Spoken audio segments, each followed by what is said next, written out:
What up, what up? Welcome back. OTBOT hour number 3. Close it up right now with the man of the hour. Talked about him all day today. Is he that light in the darkness? Is he a false prophet here to lead you astray? These are the questions that we will explore with my guy Joey, a.k.a. Sir Yacht, member of the Yacht Club, his new podcast. Sir Yacht, what's going on, man? How you doing? I'm doing great, guys. Thank you so much. My girlfriend actually goes to med school up in Monroe, so I'm a little familiar with Louisiana. So, yeah, thanks for having me on the show. Hell yeah, dude. Right on, man. Yeah, shout out North Louisiana. Shout out Monroe. Was that you? It doesn't matter. Yeah, let's get into it. Okay. First off, I got to start here because I know you're getting a lot of it, right?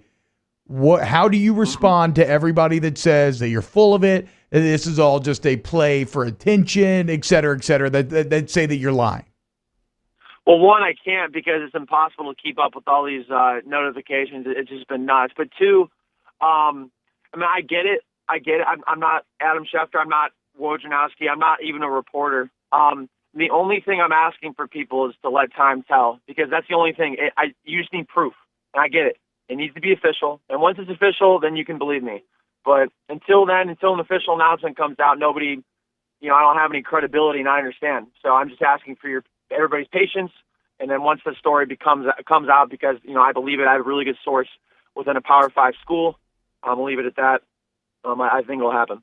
So take us through the last few days, because it seems like you were a little ahead of the curve here, and now there's some other voices starting to come in, right? Whether it's talking about the vote not actually taking place, or some decisions being made a little ahead of time. Like, how has the news cycle developed? What were you hearing at the beginning in terms of conferences or teams maybe trying to leave the Big Ten? And then what are you hearing now about what the latest is?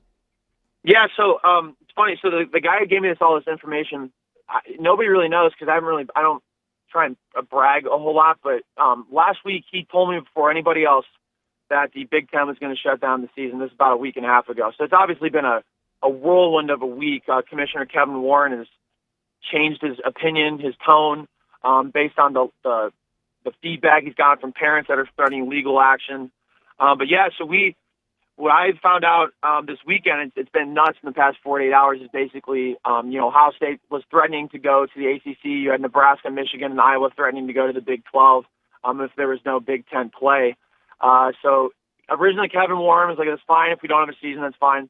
And then Sunday, he decided that, that wasn't going to happen. We're going to try and have a Big 10 season just because of all the backlash. So, for example, there have been other people that came out and proven this, but there was no vote. There was like a discussion, like a roundtable discussion, but it sounds like Kevin Warren kind of made up the 12-2 vote that was so popular. And we know athletic directors were left out of the dark because the Penn State athletic director was like, I don't even know if there was a vote. I'm not sure if we were even really involved. So it just sounds like a whirlwind of a situation. But from what I'm hearing, it sounds like Kevin Warren's trying to redeem himself. His son plays at Mississippi State, hasn't pulled him out. He's trying to kind of redeem himself with the Big Ten crowd because he is under some hot fire right now. Well, and I want you to expound on that a little bit because that's where I wanted to go next. But look, you are right. I mean, dude, there are very clear disconnects that if you want a season, become points of frustration. Like you said, Kevin Warren's own son will be playing in Mississippi State. Well, how's he cool with him playing, but then he's not cool with the conference playing? And then you have stuff like, Iowa State's going to play in the Big 12, but then Iowa's not going to play in the Big 10. Like, there's a huge disconnect there. So what is it like for Kevin Warren right now? Because to me, when he put this out there, I know that he knew there would be blowback, but I almost get the feeling that he thought that they would be applauded more for being proactive or taking the first step, and it seems like the opposite is taking place. Yeah, so just going to touch on that really quick. He obviously did it as, he's not a bad guy. He's not a malicious guy. He had good intent. He did it for player safety. My thing is, and I think a lot of people agree with this, if you cancel the season, you're putting all these football players back into college campuses with tens and tens of thousands of people, depending on the campuses, especially, I mean, the SEC schools are huge, but we got the schools up here too that are absolutely massive. I mean, Yeah. you're putting these people even more at risk. And I think it's definitely feasible for you to have a bubble for players. But yeah, he's getting lashback from players, their parents. I mean, people are petitioning. Athletic directors are pissed. Even the presidents who were like in the discussion are pissed because he made it seem like it was a unanimous decision, and there was kind of just an agreement. There was an agreement, but there wasn't. It doesn't sound like there was a 12-2 vote or a vote, even so. So he's kind of, and I guess I've read a couple things from Ohio State beat reporter who doesn't have a Twitter, but he has like a Facebook. And Yeah, he's we mentioned that the Jeff Snook post. It sounds like Warren was like actively persuading to push back to. And he was trying to keep everything hush. He didn't want anybody to know that there wasn't really a vote. He kind of just wanted to make it seem like that everybody, for the most part, agreed. I mean, there was lashback with like we know that Iowa and Nebraska, like the people that didn't vote for to not be a season, but we know also that Iowa, Nebraska, Ohio State, and Michigan were also really vocal. I mean, Ryan Day really wants to play. Ohio State athletic director Gene Smith was very vocal about it too. I mean, people are not happy, and they're not happy in public.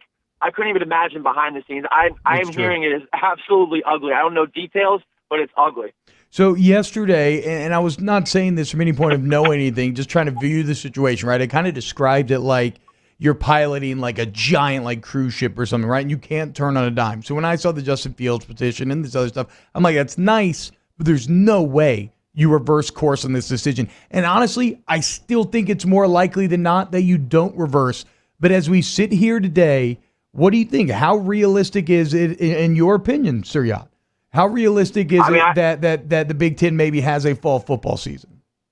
I mean, I think it's realistic because I've been told that it's going to happen. So I'm putting my entire reputation on this. But he was the first person to tell me that and again, I'm not a reporter. I've just been blessed to be in contact with this person who's enjoyed my content. But he told me about the Big Ten canceling 3 days before it was even official. Or because you have to make official announcements and things like that. But he told me about this. I put it out, and it happened. So I trust this guy, and everything that's been coming out, he has told me. I mean, it's been right. So I've had to trust this guy with my entire life, basically. And again, time will tell. I ask everybody for their patience. I don't have any credibility right now, but we've been working this actively for about 72 hours, and I firmly believe that the Big Ten is going to have a season back based on what everything. Kevin Warren has completely mishandled this situation, and God bless him. I hope he is well, but he needs to learn from this. He completely boxed it with the Big Ten. Joey, I love it, dude. I love it, man. Sir Yacht, as he said, man, he's all in. He's hanging in the ballots. We'll see. Hey, tell everybody where they can find all your stuff, follow you, all that.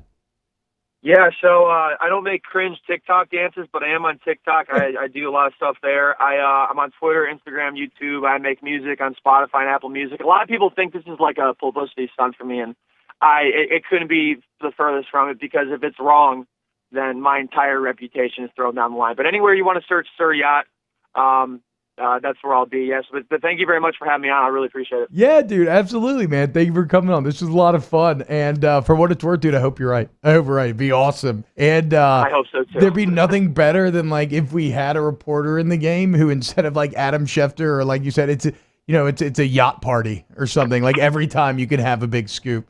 At Sir Yacht on Twitter, hit him up. Thanks for coming on, man. Thank you very much for having me. I appreciate it. All right, take it easy.